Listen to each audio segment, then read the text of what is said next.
Good morning, you're through to Bleakholt. Yes. Good morning.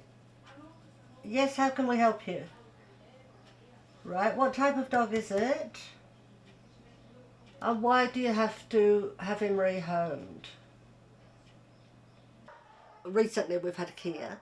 I think she's about 10-year-old Staffy. Kia was perfect, and I think her story was that she had a good home, she was well trained, she would walk on the lead, everything about her was perfect, and the owner passed away.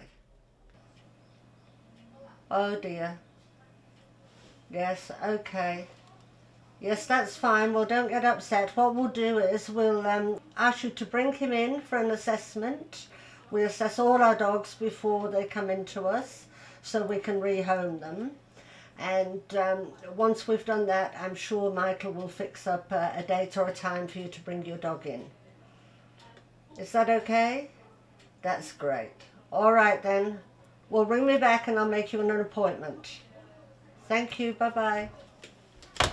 So after a lovely life of 10 years, suddenly, you know, you get a dog that has to come in here and be with us. And recently we've had Ellie, who's been through the mill. She's had some terrible operations and dramas with the vet, and finally she's got another home as well.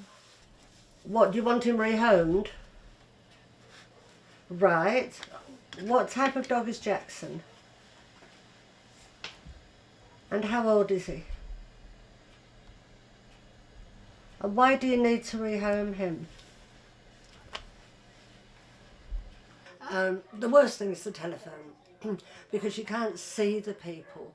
You don't know what condition the dog's in. And the thing that worries us most at reception is what happens if you say no, or they hang up on you for something terrible, what they're going to do with the dog. Sally, phone call about Jackson, the Jack Russell. Could you come to reception, please? I'll be there in a sec. She's just coming down from the kennel. She won't be long. Okay. We do get a lot of tears, a lot of emotion when they've got to bring their animals in. Grown men cry, you know, which is understandable.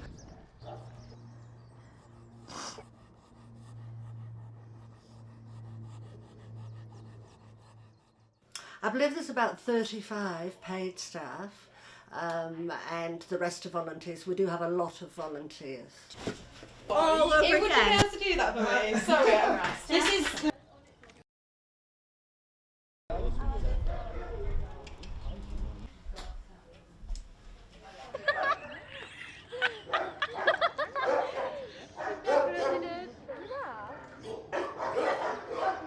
I'm gonna struggle.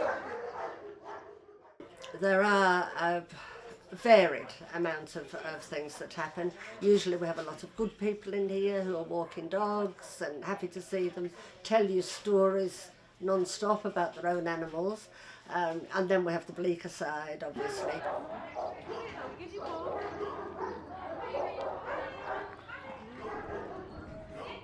What? Well, It's good for the animals, good for the dogs. Yeah, because and it I need changed your normally. keys. Okay then. Brilliant. See you later. Thank you very much. Staff, they are here purely for the animals. So we can be a little bit discordant sometimes, but all they have, their interest is in the animals, and it's very nice to see and be part of that. Hiya, cheeky boy. They do all sorts with them, you know. I mean, I think you'd be surprised that, well, I was surprised. I'd never done this sort of work before with animals, and I'm amazed the involvement, the medication, their knowledge on their health. It's quite surprising what they do.